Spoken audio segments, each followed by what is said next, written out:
He said he was going to rip the textbook to shreds, the test, the Zeus test. He's going to rip it to shreds. We'll see if he can do that or bonk it to shreds on the Jax. Also another option. Can be a viable side lane threat. They might have an edge. Here we go, guys. Game number 1. Let's jump into it. You see T1 already responding. Faker is on his way, but Meganar still a little bit away. Yeah, it's going to be difficult. He is just going to hop away. He's got the Galio to ult in as well. As Meganar ends, the Galio ultimate is enough to push them away. Really was continuously following Mighty would be in trouble. Flash on in. They're trying to get on top of this Yumi, and he will go down. The polymorph was too quick. Oh, hold up. Keria had no chance, and now no Meganar, no Galio ultimate, no teleport from Faker. A second kill will go to the side of KT, as he was just an orange buff in that case. And KT, explosive mid game here, and if you put the T1 comp on the back foot early on. They're getting in. They have 6 on Cuz, but not able to get in range with Lehens for the double knockup. Nice flash away quickly from Owner.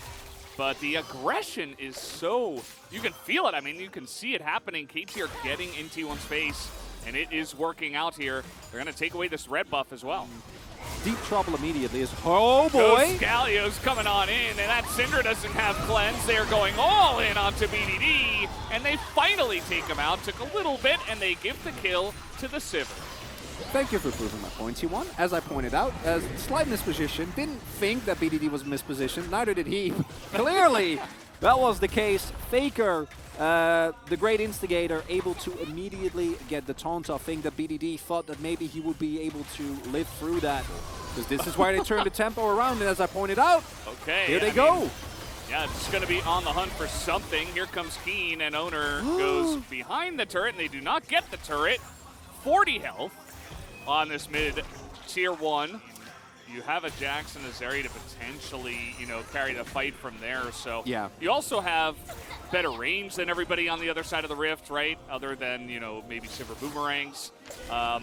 And also you have a Lulu to potentially keep you alive. So there's like a lot of other ways that you could have survived outside of a crown. So I definitely do agree with you. There also are a lot of ways for T1 to proc that with the Galio and the Sivir specifically.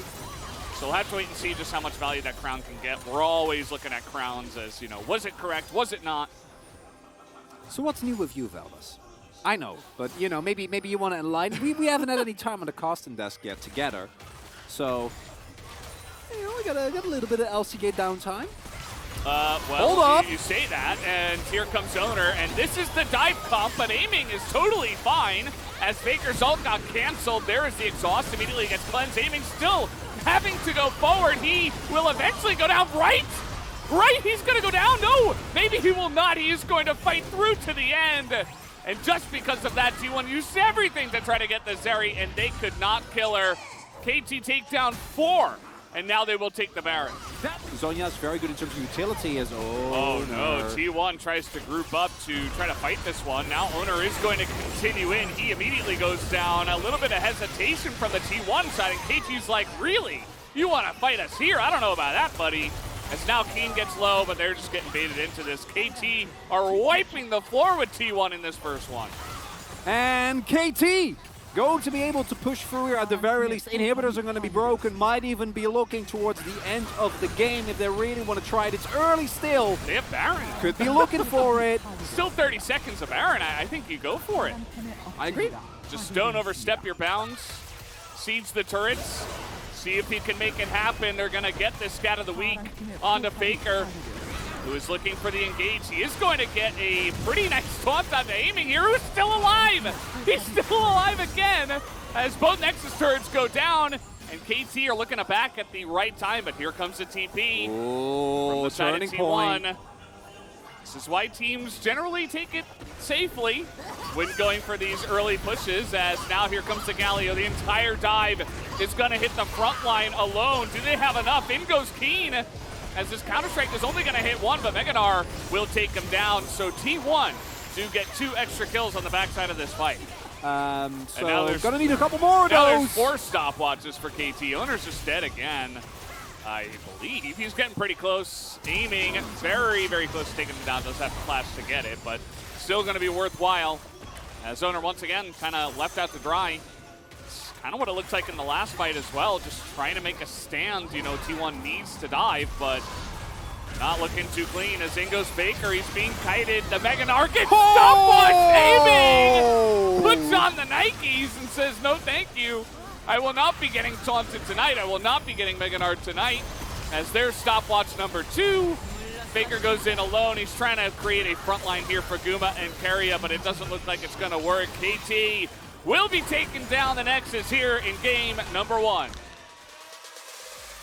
With Zeri and Lulu run over the bot lane of T1, and then on the other end, Cuz, look at this.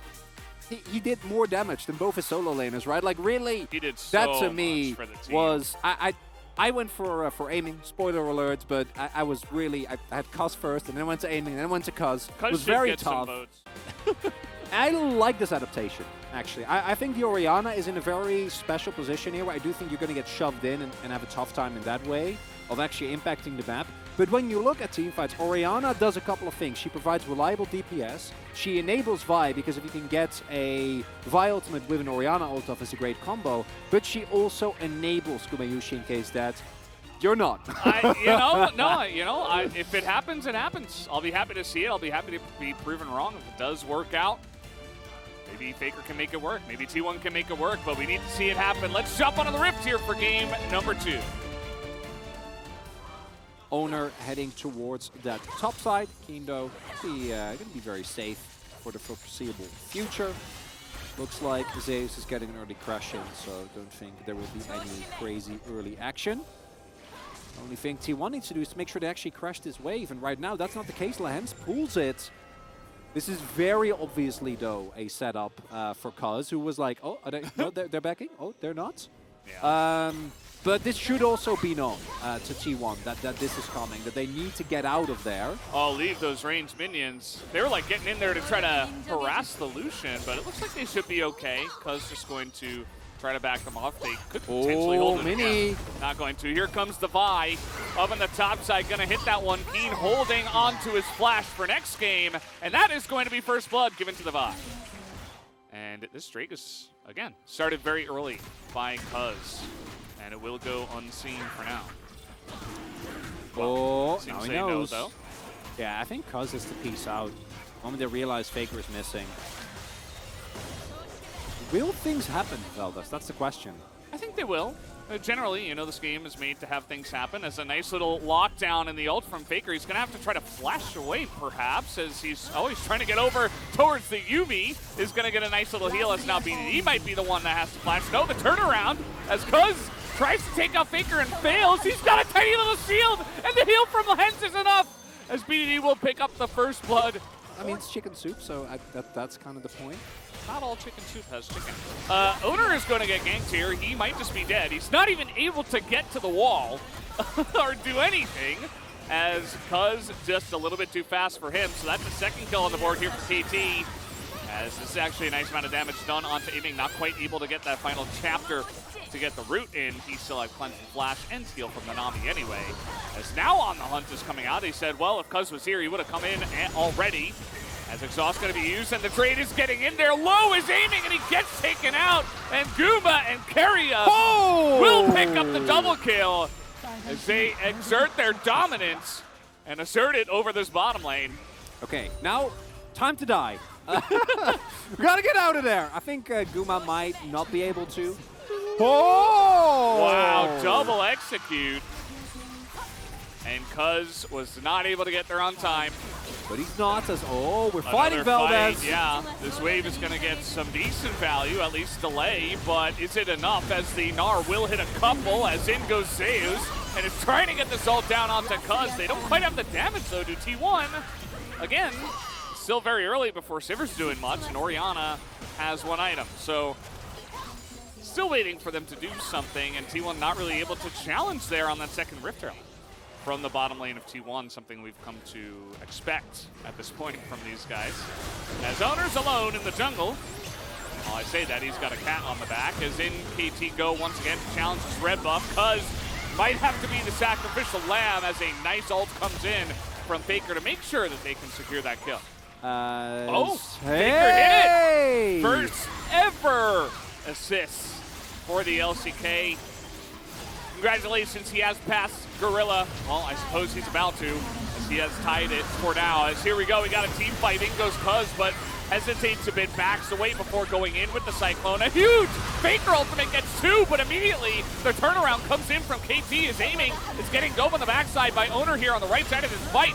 They're not quite able to get this Lucian, and aiming will take him down, but take a look at the top side. Guma also kiting it out very well, trying to take down Keen, and Faker is just barely able to get in there, aiming a little bit too low to actually continue on the fight. As aiming, you gotta get out of there, buddy. That's Cassante. BDD is all alone. He is gonna flash and actually take out Faker with the Dunkarino. The Montreux will pick up the kill. Does he have to pay for it with his life, though, as overcomes Keen? And the Mantra W is enough as Guma, he's got a cat on his back, and they will have to back away from that one. It's not a good time to be a top laner, Feldes. I know you're a Let's salty, talk about Sivir again. I know you're a salty Orianna player, but okay, I mean, they should have expected this, but maybe they're just waiting for it as in goes Cuz way too deep alone. He's got that second Cyclone, and all the TPs coming in. T1 are like, yeah, cool story. Now your jungle is gone, and we're gonna go for a T1 Baron. As you were saying, you should be ready for that. They were. T1 very clearly had their fingers on the trigger, ready to go and punish KT when they try and look for such a play, although Faker... Faker, he should be okay, though. He is able to get away. He's got a Yuumi on his back, as this Baron is getting to about half health at this point in time. Aiming's alive. Aiming is alive, as Ingo saves, trying to 100-0 the Keen, and he will go down, so no Gnar is going to come in, and Zeus is just a monstrous tank at this point in time, and I think that is enough to push away KT. Lahens is just dead. He's alone, as the Baron will be taken by T1. Why are we still zoomed in? Is it not over? Okay. I'm like, is he going to kill more people? What's happening, Jonas Strong? He's got that going. It's going to help a little bit, of course, for the Lucian, and the Gnar, who also does have it. As the push is coming in, they're just trying to naturally chip away at this, even without the Baron buff. T1, you know they're staring at that timer. As aiming takes a massive chunk, and Faker finishes it off. And now your 80 carry's gone. So all of a sudden, they're missing a lot of damage with not a real mid laner. He is unkillable. Nobody can kill him, especially with aiming not here, so Lahens might just die. As he tries to flash away, he does not have Tidal Wave, so he just dies. Faker gonna take him out, a very messy one, as in they go. Onto aiming the flank from Zeus, and T1 want to take this game right now. They do not want any other objectives to be part of this one. As he will take down Cuz, and finally the Gnar comes in, but way too little, way too late. The Cassante, again, is pretty much untouched. Just gonna TP into mid lane, and that'll do it for game number 2. T1 will tie it up. And that game was close until it wasn't, Feldes. Overall, T1 looking revitalized here in the second game. Really good individual performances. Zeus and Gumayushi to be most notably, both of them really popping off. But while all of that happened, Faker's also sitting on a 5-1 and 7 scoreline, and maybe there's a little bit of hope for an Orianna main after. Just be Faker. You know, just be the best player of all time. No big. Played it really well. Could make it work. Worked out for them, and that is going to be that. The Nexus goes down. We are tied at 1-1, and we have a series on our hands. Yeah, it didn't take them too long either. A solid 31.5 minutes. They did their T1 Baron, and were able to get a lot of value out of that. The GOAT has surpassed everyone except in losses, which is a good thing. So first in every positive stat, although I guess stats is also up there, but he's been around for a long time. You will have a mid lane that is Prio that can roam towards bot on a moment notice. And the Rise is so strong as both an individual pick that I do actually think that you can get this bot lane towards a later stage of the game, especially with the counter shove that Heimer has as well. But does that matter? And that's where I'm like, I don't know, because Ash Varus in terms of... Yeah, not the first time for them. They did a great job of that in game 1. We'll see if they can pull it together for T1 in game number 3.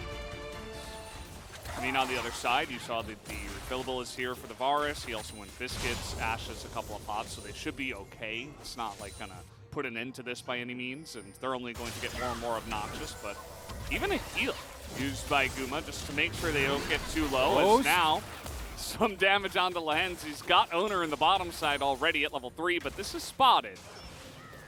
2 supports butting heads. Top lane looks like it's going pretty even at the moment, but of course this is being pushed in with a fairly large wave, so Owner trying to potentially set this up as Cuz unseen for now, but they'll know that he's here as they move in. Now gonna make a move on to Cuz. Flash on in, the stun is there, and the follow-up with the Sejuani stun. Oh, can someone auto him? First blood, Owner gonna take him down as he is extremely low, and now the rotation will be coming in from KT. Yeah, can Realm Warp for sure, just to make some vision as, nope, he's gonna get over the wall. And he is going to spot Owner with that Realm Warp, and that will be an execution for Owner. So works out for T1 in the end. Bit unfortunate execution on, because it starts off amazing, then it went a little bit yakety sax, and then it ended amazing again. So in the end, T1 I think gonna be happy as all the hands. Oh boy. Unfortunate timing for Faker is now the gank from the Heimerdinger might be what is all that he needed, as now BDD just follows up with a flash and okay. Waiting for the reset here on the mana for Faker's ult, and he actually gets away for now. He's not going to go for the execute, though. They're going to spot him, yeah. Cuz is coming over, and now, yep, the reset of the mana on the ult. So Faker still very low, but he cannot execute, so Cuz should be able to clean this one up. Yes, he will. 300 gold over to the KT jungler. Area not level 6 yet, but he has Ghost, and he's kiting down BDD. He's got him slow. There's no flash on BDD. His Owner goes in, and they will collect and feed this to Faker. Free kill for Faker as Ghost Ashe support is what essentially starts that one off. Oh, they're going to have even numbers, though, with Aiming coming over. But I don't even know if that's enough. They're still connecting with an ultimate. It looks like T1 saying, why take the risk? I don't know who this T1 is. Letting go of a Herald, you know, I thought we'd stayed in the same meta for about a year now, so maybe T1 would act the same. No, they're like, we can get free plays on bot lane. We already let a kill. Okay, they are actually going to throw that in, and the Ashe Arrow as well. And the Chains of Corruption. They really hate this level 5 little guy with the crazy hair, and you know what? That's just going to be another free kill, and that's what happens when you draft a comp like this. Your pick potential is just off the charts. Mid lane shenanigans as Faker's going to fight Cuz. Yeah. He's 2 levels up. Kind of interesting. I mean, the arrow is going to come in, and the flash doesn't help him at all. Chains of Corruption, you are gone. They feed it over to Faker as well, who now has 2 kills under his belt and is stacking the XP and gold. T1, they are just actually, and where T1 is in terms of their lead. Lehens. Free damage coming in there from Faker. Total vision control essentially here for the side of T1. It's another Ocean Soul. The 3rd one in a row. Somebody turn off that Ocean Soul switch, I swear. It's okay. Lehens with the big flank, I guess. The arrow comes in onto the Wukong, and he gets 100 to 0'd. Lehens can't even get there on time. They kill him so quickly. And a couple of kills come in. And the Rift Herald is going to collect an extra kill over to the Varus. Make it 4. Can we make it an ace at 18 minutes? T1 just kind of playing with their food as Faker will just Sonya's at the end as the ace will be collected. Gary, he's not messing around. BDD's like, no, we're going to get him. I think they will. Yeah, they'll get him. But at what cost? This is Ashe. That's what we ask ourselves. Are they? Oh, no. They're not going to get him? No! He lives! Oh, the damage from Guma is insane. And this game is pretty much over. Faker is just globetrotting all over them now. 3 kills.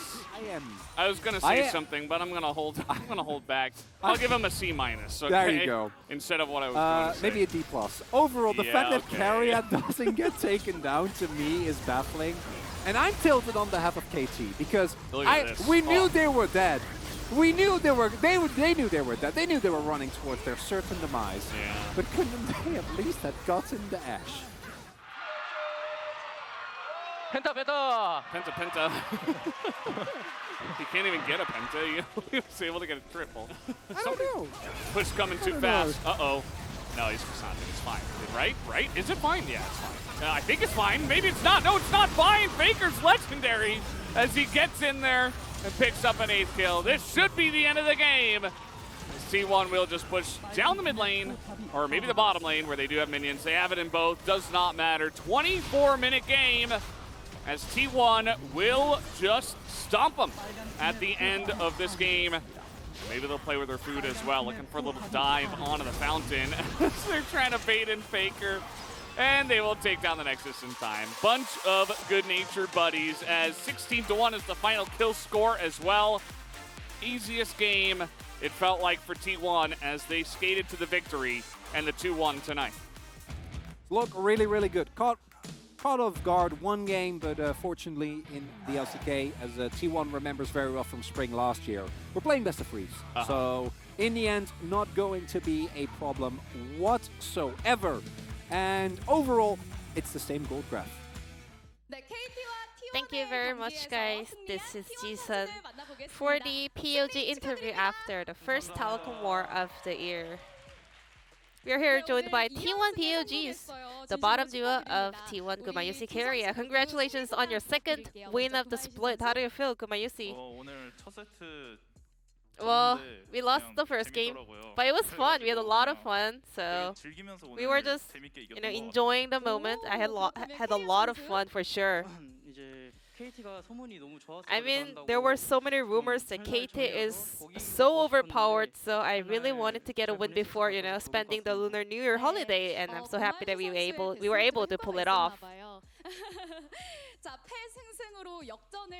And T1 was able to get a reverse sweep on this best of 3 series up against KT Roaster. How did you feel about, getting beaten by that Zeri that was on a very long losing streak? There was one moment on the mid lane where we were not able to quite finish up the Zeri kill. So we were like, Zeri is so annoying. This champion is so annoying. But, we were not too worried about the loss. We were just like, let's get the win in the end. And then Gumayusi, in game number 2, T1 was able to make a win out of an outplay on the bottom lane. So let's take a look at this carry performance pulled off by you, Gumayusi. It was a 2v2 fight down on the bottom lane. Were you confident about this skirmish? The owner, I think, got picked at the moment and Dragon was spawning, as far as I remember. So I was like, we really have to make something happen on the bottom lane or we're gonna be in a trouble. And then we were like getting calls like Karma is rotating bot, so we were feeling a little bit of a pressure, so we wanted to go in for the lane kill. I was also pretty sure that they were gonna either come to bottom lane or go for the Drake. So I was like, we can actually get killed and still not die and stop their Drake as well. And I think Sivir did a great job there. And Keria, I have a question for you as well. We had Zeri Heimer bottom duo on the side of KT Roaster. Did you expect that comp to be locked in? Yeah, that's how we kind of expected them to go for. So we kind of went for a different plan for Game 3 draft. So we knew that was gonna happen, but at the same time we were not quite sure about it, And I think the key of Game 3 was all about your ults. Ash was able to always find the enemy with that ultimate. And Keria, we actually saw the BTS VCR about the opening title filming, and you said you're gonna do a Hype Boy by Nugent's The Dance on stage if you win. No, that's not the trend anymore. It's more about OMG these days. And Gumayusi has been, practicing that moves in the team house. So I was like, yeah, let's do it together as a ceremony.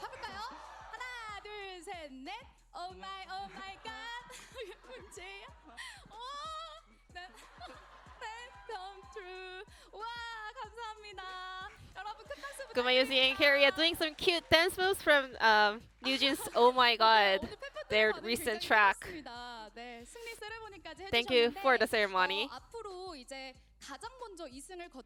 And T1 is the first team here at the Spring Split to get 2 wins in a row. I mean, even though we lost the first game, we were not worried about it at all. We were laughing, we were having fun. I was like, we can still win this. So it kind of reminded me of our last spring split. So even if we, might not be able to make a perfect split this year, but still we're going to be very confident and we're going to make it all the way up to the finals and win the title. Same for me, even though we lost the first game, I was like, I don't think we're going to lose this anyway. So I think we're very confident at the moment, and I think we will be able to, keep up with the great work. Is there any last message over to all the fans out there? Well, today we got the win. I'm so happy about this, and thank you so much for supporting us, coming out to Low Park, And happy Lunar New Year, everyone. And Keria, thank you so much for your support, and happy New Year, everyone. Thank you. And this will be the end of the interview from Keria Kumayusi from T1, and back to the space. Thank you.